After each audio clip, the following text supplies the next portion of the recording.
संकटपुर गांव में एक शादी थी। उस शादी के लिए बड़ी धूमधाम से तैयारियां हो रही थी। हर तरफ रौनक ही रौनक थी। साथ ही साथ गांव में चारों तरफ रंग बिरंगी लाइटें और खुशबूदार खाना बन रहा था और संगीत की रस्में चल रही थी। ये शादी किसी और की नहीं, संतोष की थी, जिसे अपनी शादी का बरसों से इंतजार था। संतोष के घर वाले खुशी से फूले नहीं समा रहे थे। अरे चलो भाई, बारात लेकर जानी है। इतनी देरी करोगे तो फिर खतरा बढ़ता चला जाएगा। जल्दी जल्दी सब तैयार हो जाओ, हमें बारात लेकर निकलना है। सब सामान पैक कर लो, ठीक है? बारात जाने वाली है। हाँ, सही कह रही हो भाग्यवान। हमें जल्दी से जल्दी यहाँ से निकलना होगा और लड़की वालों के घर पहुँचना होगा, वरना जंगल का रास्ता है, कुछ भी हो सकता है।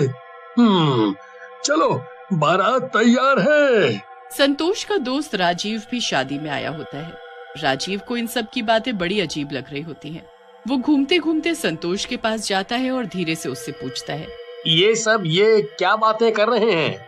मुझे तो कुछ समझ नहीं आ रहा है। अरे सुन संतोष, तेरे घर वाले इतना क्यों घबराए हुए हैं? रास्ते में डाकू वाकू मिलते हैं क्या? जिसका डर है तो अपने मम्मी पापा को बोल दे, उनके साथ एक सिपाही भी बाराती बनकर जा रहा है, उन्हें डरने की जरूरत नहीं है। ये सब मजाक नहीं है। काश तू कुछ कर पाता, पर तेरे सिपाही होने का भी कोई फायदा नहीं है। ये कुछ अलग ही बात है। उसी बात से मेरे मम्मी पापा परेशान हैं और इतनी जल्दी जल्दी काम कर रहे हैं। परेशान है? मतलब ऐसी कौन सी चीज है जो इनको परेशान कर रही है? मुझे भी पता चले थोड़ा। सुन, मंडप की तरफ जाते वक्त रास्ते में एक जंगल पड़ता है, जहाँ बहुत अंधेरा रहता है। ना वहाँ कभी बत्ती रही है और ना कभी किसी ने बत्ती लगाई। सुना है जिसकी भी बारात उस जंगल के सामने से निकलती है, उसकी बारात में एक चुड़ैल आकर नाचने लगती है।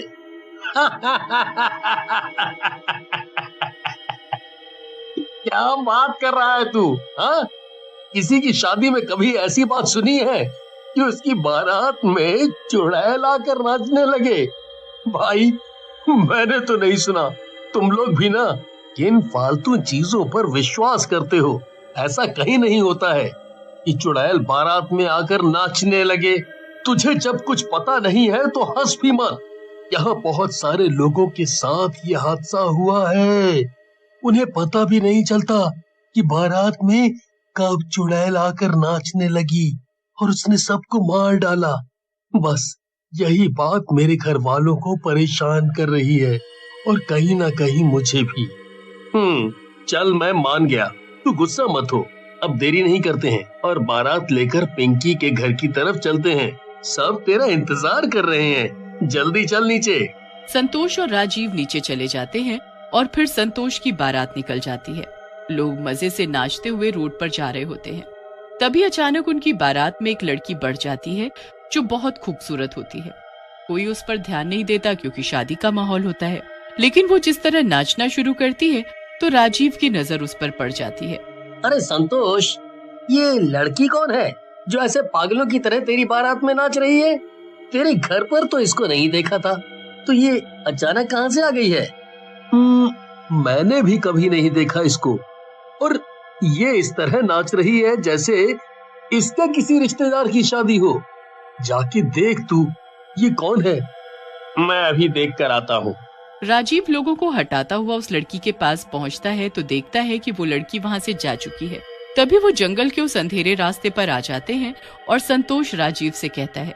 तभी अचानक बारात में से चीखने की आवाज आती है। संतोष और राजीव दोनों बहुत डर जाते हैं। संतोष सोचता है आखिर शादी तो उसी की है, तो उसको जाकर देखना तो चाहिए ही कि आखिर हो क्या रहा है। क्या वो चुड़ैल आ गई है जिसके बारे में सुबह उसके माता पिता बात कर रहे थे? क्या उसकी वजह से ये हो रहा है? इसी तरह के सैकड़ों सवाल संतोष के जहन में घूम रहे थे। वो दोनों मिलकर बारात में जाते हैं और वहां जाकर देखते हैं कि चारों तरफ खून ही खून फैला हुआ है और लोग मरे पड़े हैं। तभी उन्हें सामने से वो खूबसूरत लड़की आती दिखाई देती है। देख देख, वो लड़की फिर दिखाई दे रही है।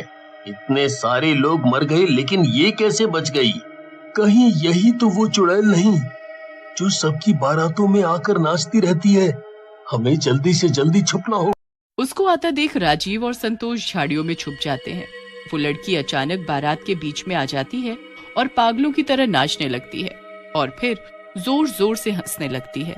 हंसते हंसते वो एक चुड़ैल में बदल जाती है। देखो, मैंने कहा था ना, ये वो ही चुड़ैल है। यही वो चुड़ैल है जो बारात में नाचती है और फिर लोगों को मार डालती है। तो अब हम क्या करें? पूरी बारात के लोगों को तो इसने मार डाला, बस हम दोनों बचे हैं। अभी यहाँ से बचकर कैसे निकलें? कोई ना कोई तो उपाय होगा ही यहाँ से निकलने का। या सुबह होने का इंतजार करें क्या? नहीं, तब तक बहुत देर हो जाएगी। चल, इस चुड़ैल का पीछा करते हैं, देखते हैं कि ये क्या क्या करती है। तू पागल है क्या? हम ऐसा कुछ नहीं करेंगे, और तुझे करना है तो कर, पर मैं तो बिल्कुल नहीं करूंगा। ठीक है, तू मत कर, लेकिन मैं तो करूंगा। मैं जा रहा हूँ उसके पीछे। इतना बोलकर राजीव उस चुड़ैल के पीछे चला जाता है और संतोष वहीं जंगल में बैठकर राजीव का इंतजार करने लगता है। अरे, ये तो कितना सुंदर घर है। क्या वो चुड़ैल यहाँ रहती है? राजीव उस घर में चला जाता है और वहां जाकर देखता है कि वो घर ऐसे सजा हुआ है जैसे उस घर में किसी की शादी हो। ये देख राजीव सोचता है। तभी पीछे से चुड़ैल के हंसने की आवाज आती है। क्या बात है, आज तो मेहमान आए हैं मुझसे मिलने। मजा आने वाला है। कैसा लगा मेरा सजा घर? तुम्हें ये सब करके क्या मिलता है? क्या फायदा होता है तुम्हें दूसरों की शादी बर्बाद करके? एक तो मुझे किसी की बारात में नाचकर बहुत मजा आता है और साथ ही एक ही साथ इतना सारा भोजन भी मिल जाता है। साफ सुथरा भोजन, सजा धजा भोजन। वाह। अच्छा, जो तुम करती रहो, मुझे क्या लेना देना है? मैं चलता हूँ। मैं पागल था जो यहाँ आया। वैसे भी मैं यहाँ का नहीं हूँ, मैं सुबह चला जाऊंगा। अरे, अब आ ही गए हो तो बैठो, आराम करो। अभी तो मेरा पेट भरा हुआ है, तो तुम थोड़ी देर आराम कर सकते हो। नहीं, अब मैं अपने घर जाकर ही आराम करूंगा। मैं चलता हूँ। अब कहाँ चलता हूँ? अब तो यहीं रहना पड़ेगा तुझे। इतना बोलकर चुड़ैल उस पर झपट पड़ती है और उसको मार डालती है। उधर सड़क किनारे वहां संतोष उसका इंतजार करते करते सो जाता है और सुबह उठता है तो देखता है राजीव अभी तक नहीं आया। मुझे यहाँ से निकलना होगा। शायद उस चुड़ैल ने राजीव को भी मार डाला है। मैं अपनी जान बचाकर यहाँ से भागता हूँ। वो भागते भागते अपने गांव संकटपुर पहुँचता है और गांव में जाकर सबको घर घर जाकर बुलाता है। सारे गांव वाले इस बात पर विचार विमर्श करते हैं और एक योजना बनाते हैं कि कैसे बारात में नाचने वाली चुड़ैल से छुटकारा पाया जाए।